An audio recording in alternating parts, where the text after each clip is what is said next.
Hello and welcome to our second episode of Scaling Off with me, Laura. So I want to start by saying that I really appreciate the feedback I had from the second episode because I knew I was probably going to get some good feedback, but I wasn't expecting the kind of the amount of calls I received, text messages encouraging me and appreciating that I came out and expressed that I had a food addiction and that I was working towards correcting that. Because of course, like I've mentioned, there's a lot of stigmatization in our society. So, couple of things that I want us to level set before we get into discussions. If you can exercise, if you can have self-control, if you can choose a diet and stick to it, please do that. I am in no way saying that you should come my way or you should come the way I went. So if you can diet, if you can exercise rigorously and keep the weight off, please do it. But if you cannot, there are other ways out. Think about it. Nearly everything you want to do, you go to Google, you search, how else can I solve this problem? You have many variety. Why are we in denial when it comes to our health? Well, I'm probably not even the best person to be asking that question because given my own story, I was on that side of the lane a couple of weeks, months ago. So, there are shots out there. Talk with your medical practitioners. Have those intense discussions and there are options. Again, this is Laura's story. This is my story I'm sharing with you. This is in no way saying you should do this, but what I'm saying is if you are not comfortable with your health, do it. And I'm going to be sharing my story again because I want to use this forum as my accountability measure. I want to use this forum to communicate with somebody out there who doesn't have someone they can talk to, who doesn't even know that they have a problem because they have not acknowledged that they have a food addiction, because that's what it is. When you call it an addiction, you face it exactly with the energy that addiction needs to be faced with. Okay, so I am Laura and I got the vertical sleeve. So, like I said, I'll be calling it our sleeve. I was sleeved on July 1st. On June 30th, we left Texas, headed for Tijuana. And you see how I told you that I had mastered the camera and the angles that would make me look good? It was all a farce. And at this point, I had decided I was done with that. And I was going to be real with myself and go get this change. So if you see this picture, this is one of those pictures that I say I always delete this. The picture caught me wrong. You see the fat. Una see fat here.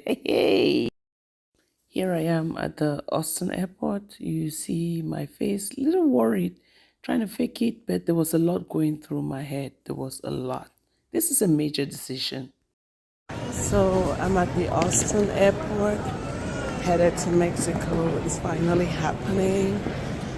Yeah, I'm kind of a little bit excited, worried.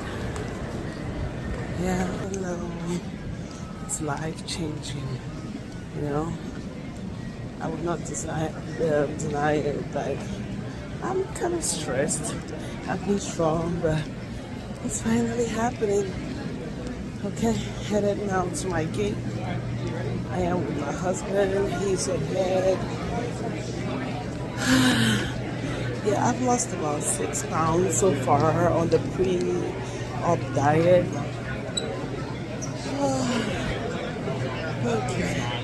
Okay, let's see. Hopefully this is the last time we're seeing a face this big. Okay, taking my health into my hands and just doing what's expected. We had a safe flight to San Diego where we landed. And the hospital sent a vehicle that came and picked us up from San Diego. And you can see here, this is the vehicle we're in. This is the border, the land border. That's the last crossing from the USA. If you're driving in that direction, you're definitely going to Mexico. So here we are, the border crossing. The brown, what I'm focusing on, like with the barbed wires, this is the wall. When I say the wall, I hope you know what I'm talking about. That's the wall between USA and Mexico. So crossing it, now we are in Mexico. So that wall separates the USA and Mexico. That's the wall you've heard a lot about. So this crossing is the San Isidro crossing, and it is like together with the El Chaparral port of entry jointly constitute the world's busiest land border crossing. So it is really intense, but when you're leaving the USA, the checks are not really that intense because a lot of US citizens reside in Mexico or they go down for the weekend. Hi, that's my husband. Support team. So a lot of US citizens go down to Mexico to have fun and then they come back overnight. That's the wall I'm focusing on. You can see with the barbed wires. Again, so there we were. We had arrived San Diego. That was it, easy crossing. We arrived San Diego, and because of the stress levels, we said, okay, we should go out to town, just in the neighborhoods and walk around. So a good thing was getting water. So that was the mission. We should go get water. So here we are at the mall. We bought the water. That's Peter showing you the water. And then we got some food for him. Yes, we also did.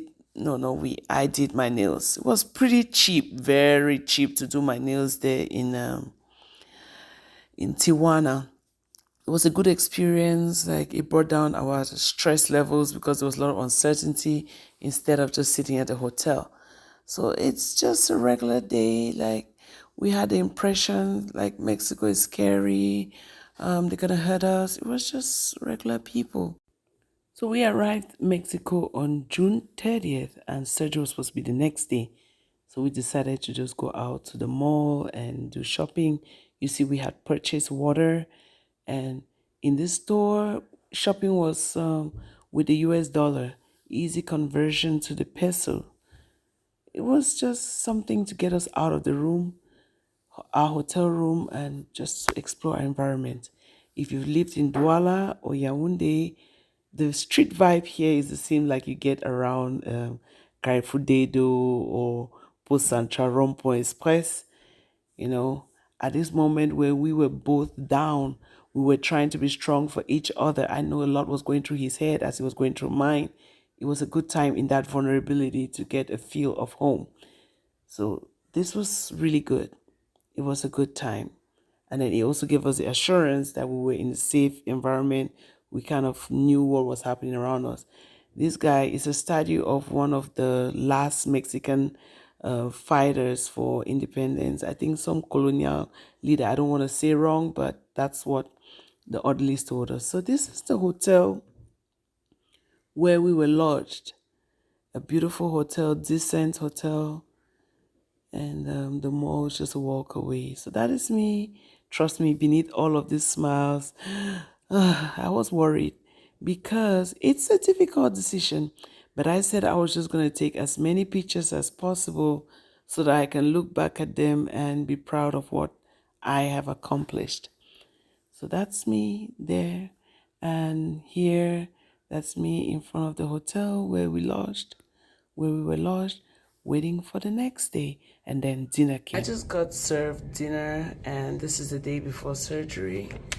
So I have 330 mLs of water. I have clear water popsicle, in other words, ice. And then I have Jello, and this is a soup. It's bouillon, kind of. It's a soup and cutlery. So so getting ready for tomorrow. Yes, and this is peace on dinner. Bon appetit. Merci.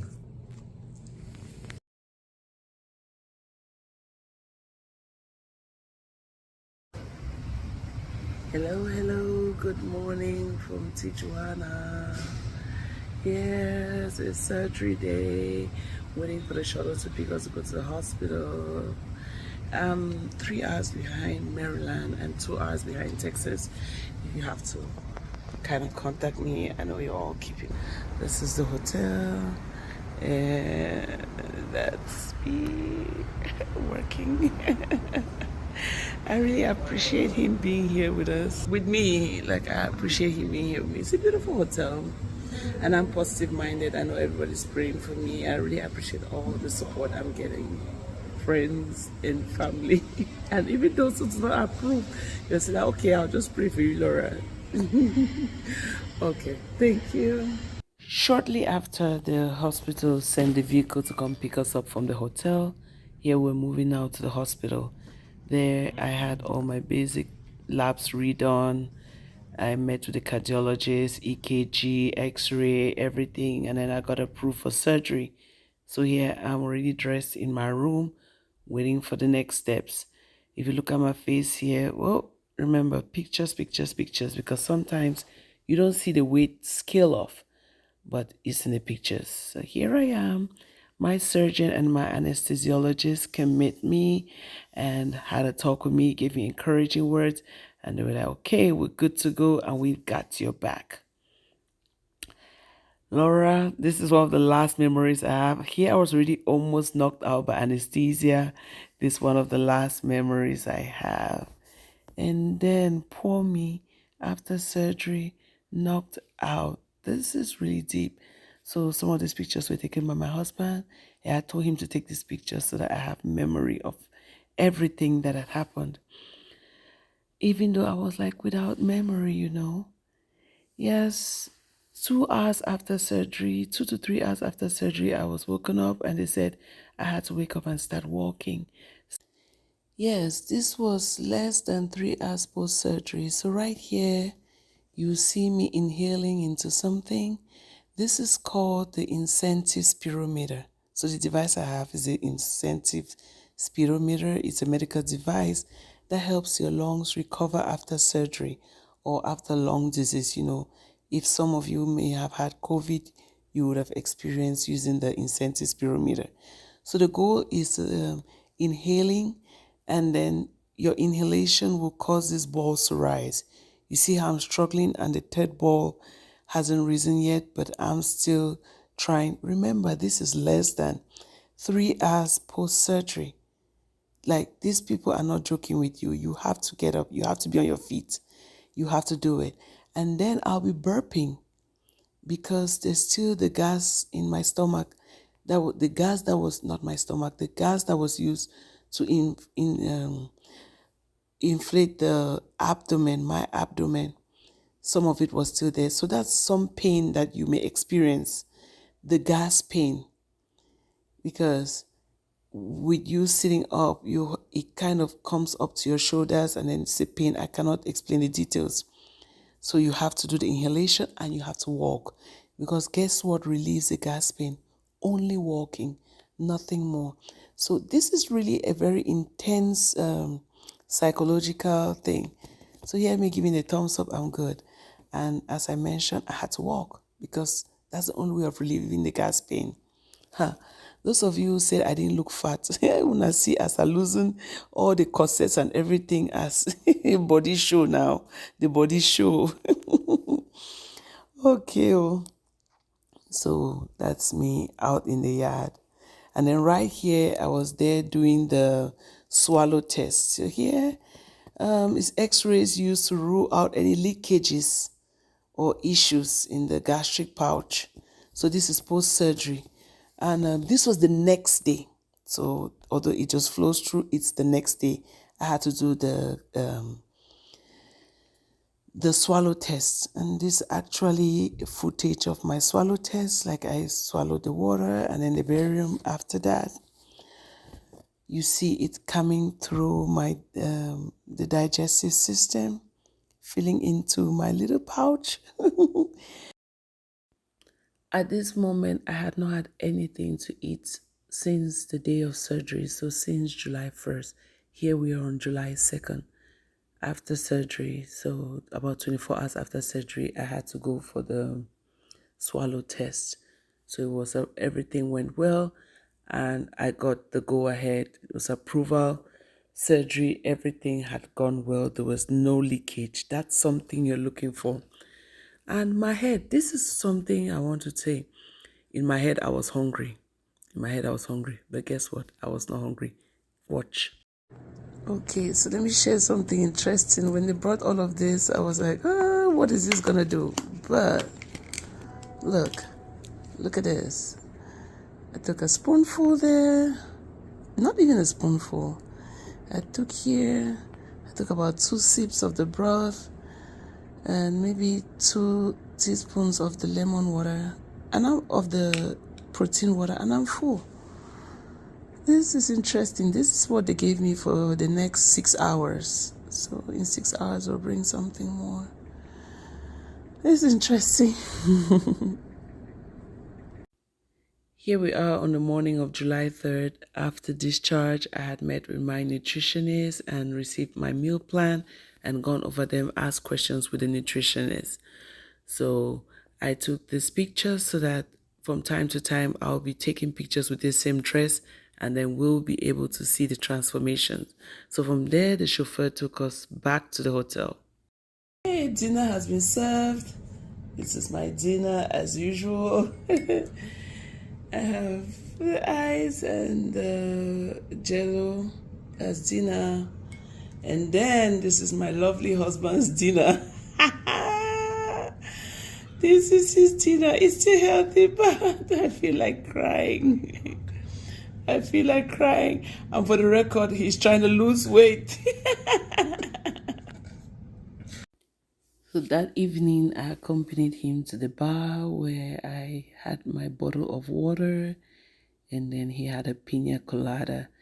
Next day, this is July 4th. Happy Independence Day, America. We were headed out of Mexico. And again, it was a smooth ride. This is now the border this is now the entry port to the USA. So from Mexico to USA, of course, as expected, more intense checks, but I really recommend using your US passport. So that was it. Easy. We had a US passport, and now we're back in the USA. Easy ride. We did not spend up to 5 minutes in the check. So here we are back in the USA. So whatever impressions you've had of the border by road, that's it. We landed in San Diego, drove to Tijuana, and then drove out of Tijuana, and then flew out of San Diego. So here we are, the streets of San Diego, headed to the airport. Oh my goodness. All of these rides were sponsored by the hospital, so we never had to catch a cab or anything of the sort. Yes, that's me, headed back home, pretty excited and wondering what the future holds.